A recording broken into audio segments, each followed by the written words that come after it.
Hey guys, welcome back to another video, and for the third and final part of this review of 2024 superhero movies and TV shows that are comic book based from the last 6 months of 2024. This was only supposed to be one video, but of course that wouldn't have worked out. And the second video had to be split into 2 parts as I had some uploading challenges.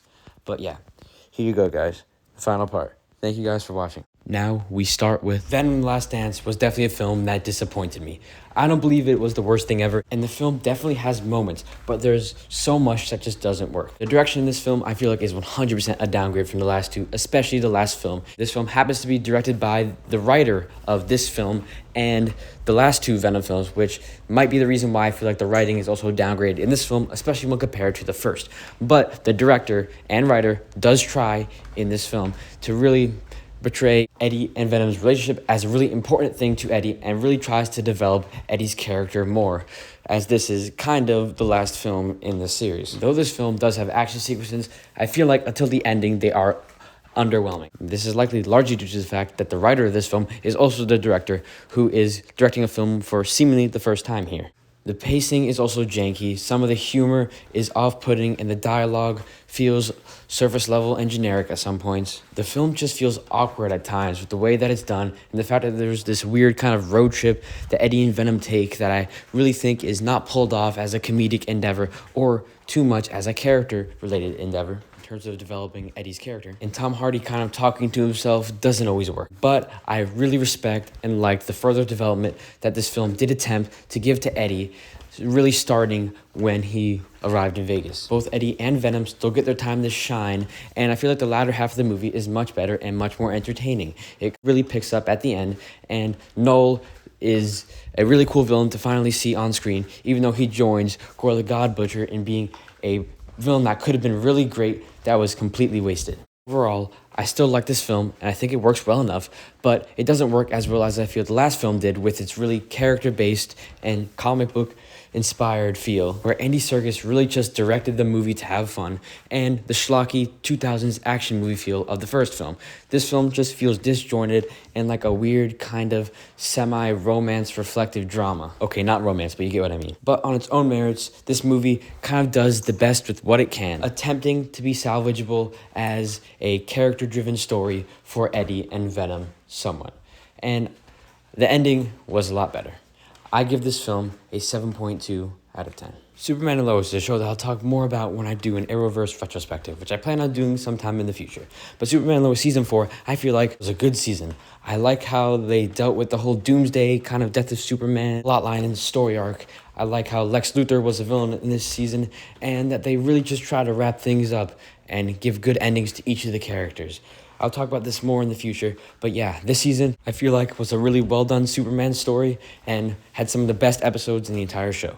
I give this season overall an 8.7 out of 10.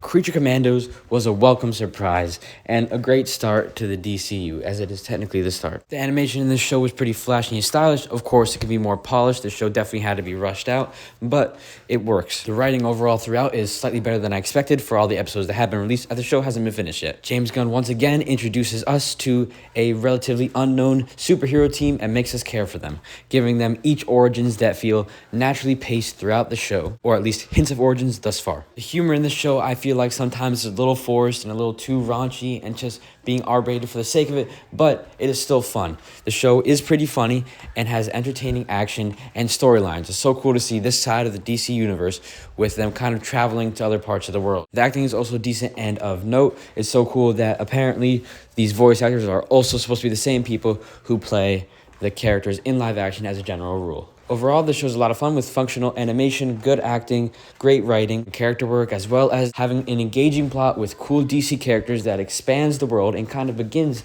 the DCU with a pulpy, entertaining, action-packed show. I give the show a 9 out of 10 overall. It's a great start to the DCU.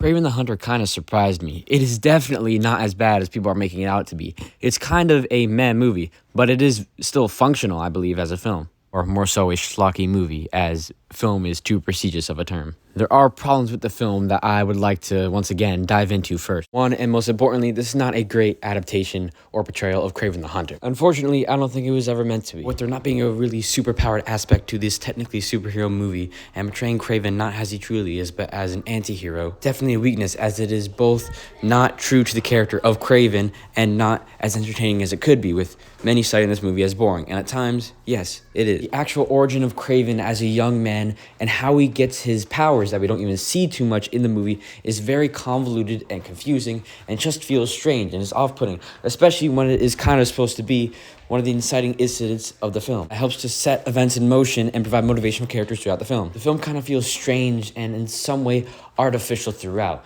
The structure is also a little weird, but the film definitely tries to, through its structure, create a functional story for Kraven. First demonstrating Kraven as some kind of a legend, then explaining his origin and showing why he should be a legend and how he came to be, and then continuing the film off, tying up loose ends. I think Russell Crowe heavily elevates this film, being the original Kraven the Hunter, and providing some kind of emotional stake for the origin of Kraven and for the character himself. But the movie overall does not really get us to like Kraven himself, care about this world or the characters in this film, as the development is completely surface level and weak. The villains work well enough in this movie. I don't hate how they portrayed the Rhino, but the villains are weak, as they're unintimidating and their motivations are either explained through a blink or you miss it scene in the beginning origin section of the film, or explained to us verbally through exposition. For Kraven himself, circling back once again, I can't blame Aaron Taylor Johnson. He fights well in the action scenes if it's really him, and he definitely put in the work physically. His character in the film overall is generic, has low stakes,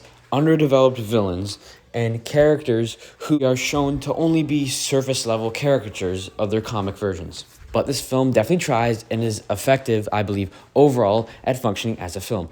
It definitely tries to make Kraven a character that we care about. Even though I think it largely fails, he is still the main character and he has enough gravitas to propel the film forward, due to the fact that we are shown his origin and the fact that he cares for certain people in this world, making his actions in this film at least understandable. I found the action entertaining enough, and it feels like, again, a 2000 action movie, as many people have said for these Sony Spider-Man related movie, and I appreciate the fact that the director or the writer, whoever, actually tried to somewhat give an at least functional story for these characters. The film still comes off as meh, but it surprised me as I expected it to be a total train wreck. I give this film a 6.2 overall, as in many ways, it tries. Last is What If Season 3, and it's so sad that this show is ending so early, and it's so cool that this season has come out only a year after the last season. But this show has so much potential, and it really shouldn't end this early. And I believe this season to have done a better job with actual what-if concepts when compared to the last two seasons, but still, better concepts, I believe, could have been chosen, which just makes it all the more disappointing that when I feel like the show has made better what-if concept choices, that they cancel the show or cut it short. I found this season to be entertaining overall, and I liked how it really dived in and used interesting concepts and dove much deeper into the MCU lore and used a lot of current things.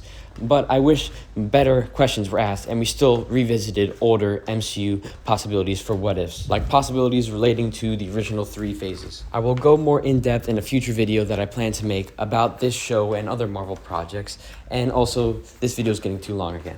Overall, I feel like a lot more episodes in this season had good character moments, and I had a lot of fun with this season overall and its concepts. The last episode and the finale overall was decent. I give this season an 8.5 out of 10 overall. Thanks for watching. Oh yeah, and this is the final ranking. I'm sorry it's not visually appealing. Thanks for watching.